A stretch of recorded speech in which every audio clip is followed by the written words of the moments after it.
I know the girls never get the same recognition as the boys, but at least they give them something, like I said, to make them feel like they value, like they're worth, they're worth being a professional athlete.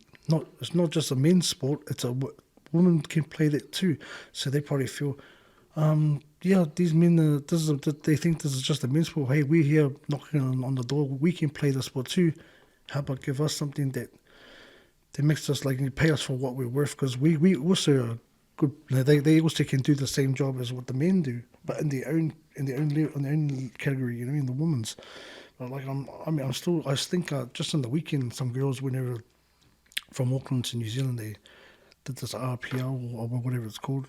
They had a meeting or something, and I think they're trying to drive it to get for these girls to become professional athletes, get paid what they're worth. You know what I mean? Not just chump change here and there.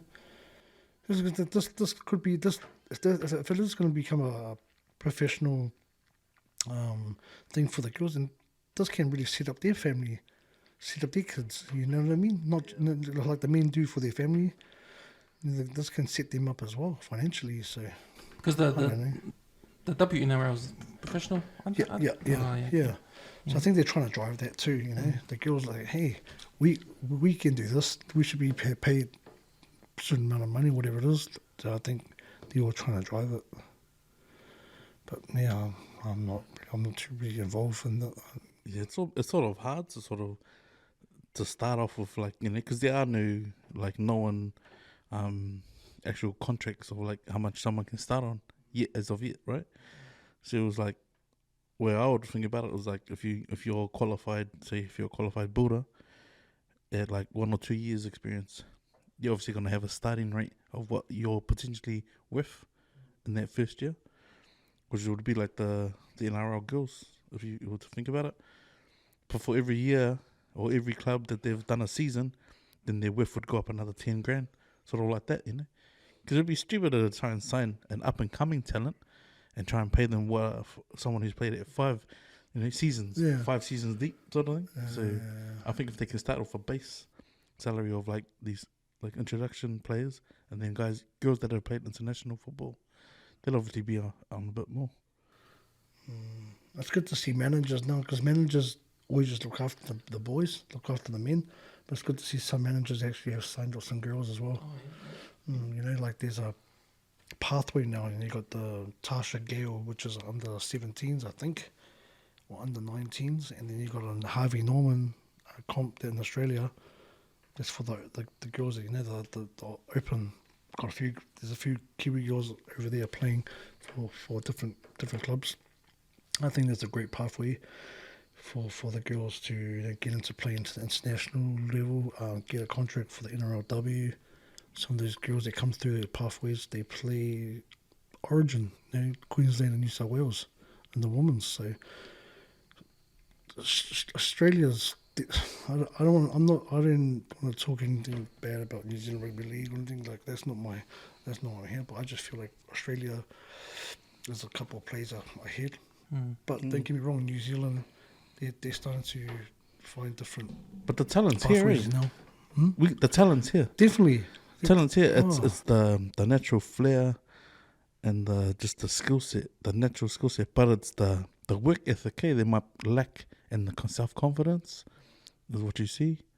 Because I think unless someone's actually chasing the dream, and they actually believe that I might actually have a chance.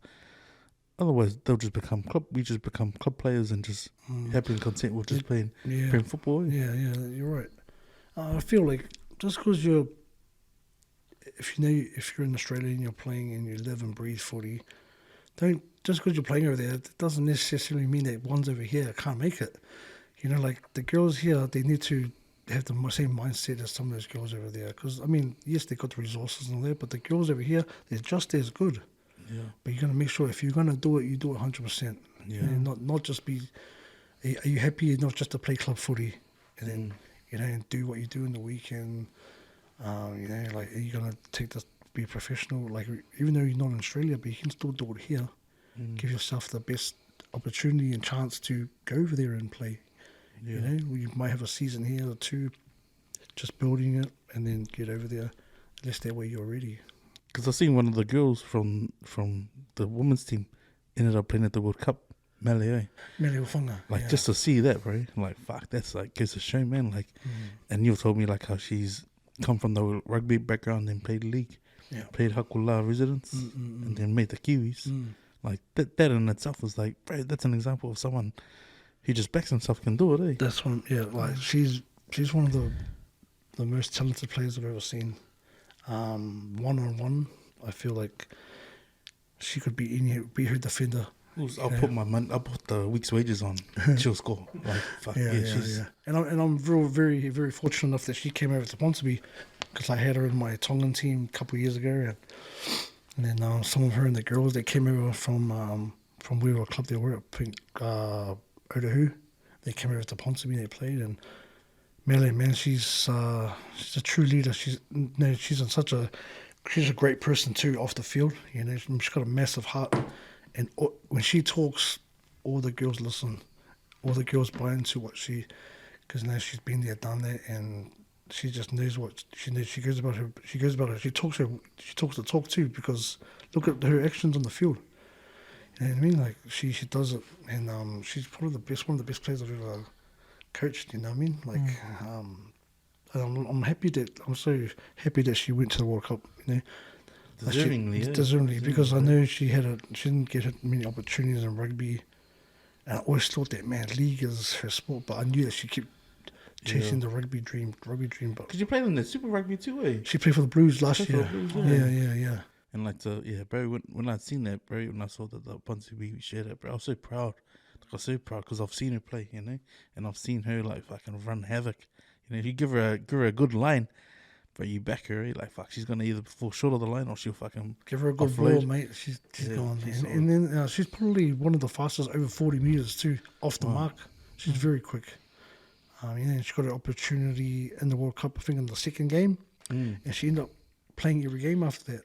Yeah. Now, she wasn't probably the first choice centre as she went over there, but she ended up playing every game after the second game, and she found herself playing in a World Cup final. They fell short, but you know what I mean? Like, she had come a long way from the Mele Hufanga from 2019, I think, when I met her, to 22. You know, like, I just hope, the best is yet to come. You know what I mean? Yeah, bro. The words are oyster, and I think that she just keeps training hard and puts her head down and trains. Some team will pick her up if they haven't already. I reckon she moves to 13. She moves to 13, bro. With a passing game, fuck. Eventually down the track, maybe. Yeah, eventually down the track. Because in the 13's a hard position. You got to make sure you can ball play, defend. You know, that's a hard. But I think she's better out wide at the moment.